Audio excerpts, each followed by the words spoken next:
विजय दिवस पर पीएम मोदी और सीएम योगी ने दी शुभकामनाएं। पीएम ने एक्स पर पोस्ट में 1971 में तिरंगा फहराने वालों को नमन किया।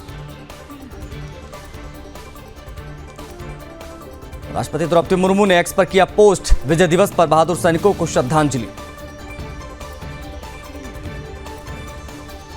रक्षा मंत्री राजनाथ सिंह ने वीरों को किया नमन, राष्ट्रीय युद्ध स्मारक पर पुष्प अर्पित किए।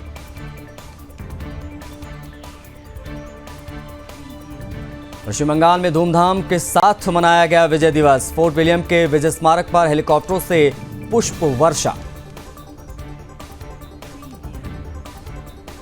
देश भर में मनाया जा रहा विजय दिवस। चेन्नई में विजय दिवस के अवसर पर भारतीय सेना के अधिकारियों ने पुष्पांजलि अर्पित की।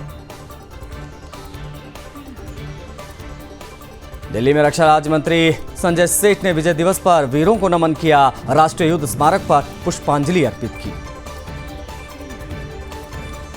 संजय राउत का केंद्र सरकार पर आरोप, बोले जो सरकार है वो संविधान के खिलाफ काम कर रही है, लेकिन 400 पार को ब्रेक लग गया है, इसलिए हम संविधान पर चर्चा कर रहे हैं। श्रीलंका के राष्ट्रपति अनुराग कुमारा डिसनायके राष्ट्रपति भवन पहुंचे। राष्ट्रपति द्रौपदी मुर्मू और पीएम नरेंद्र मोदी ने किया स्वागत, उन्हें गार्ड ऑफ ऑनर दिया गया। यूपी सरकार के मंत्री ओपी राजभर बोले, सरकार विकास के लिए काम कर रही है। हमारा प्रयास होता है कि प्रदेश का विकास हो, जो योजनाएं बनी हैं उसे आम आदमी तक पहुंचाया जाए। मशहूर तबला वादक जाकिर हुसैन का देहांत, अमेरिका में अंतिम सांस ली।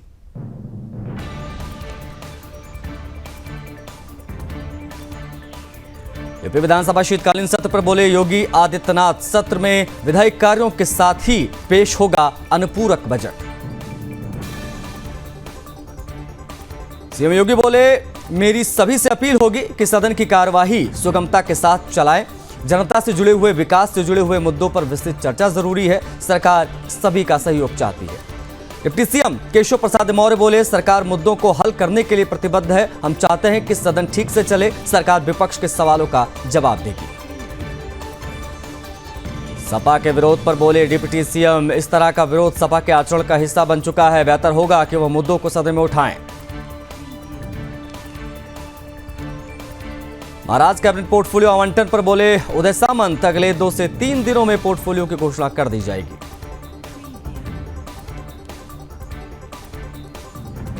पीएम के भाषण पर बीजेपी सांसद मनोज तिवारी ने कहा कि जब देश संविधान का 25वां वर्ष मना रहा था तब आपातकाल थोप दिया गया, संविधान की हत्या की गई थी।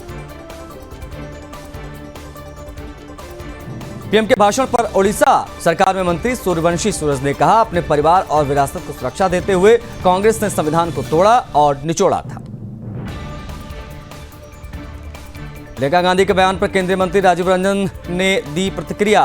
प्रधानमंत्री उन्हें आईना दिखा दिया है तो अब उन्हें अपना चेहरा नहीं नजर आ रहा है।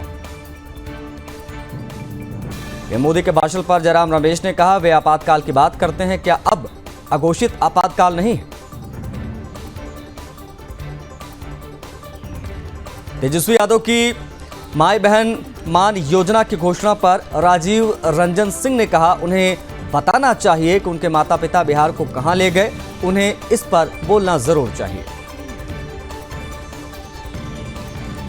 तेजस्वी की माई बहन मान योजना पर चिराग पासवान की भी प्रतिक्रिया।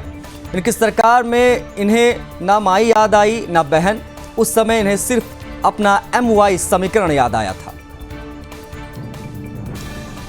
शीतकालीन सत्र शुरू होने से पहले लखनऊ में सर्वदलीय बैठक, सीएम योगी ने बैठक की कल अध्यक्षता की। विधानसभा के शीतकालीन सत्र पर यूपी में मंत्री, कैबिनेट में मंत्री संजय कुमार निषाद ने कहा, विपक्ष को सर्वोत्तम प्रदेश बनाने पर साथ देना चाहिए। 1971 के भारत पाकिस्तान युद्ध की 53वीं वर्षगांठ, रायपुर में भारतीय सेना ने किया सोल्जरथॉन का आयोजन। दिल्ली बीजेपी अध्यक्ष वीरेंद्र सचदेवा ने कहा, दिल्ली की जनता इस बात को समझती है कि अगर कोई गारंटी सही में पूरी होती है तो वो मोदी की ही गारंटी है।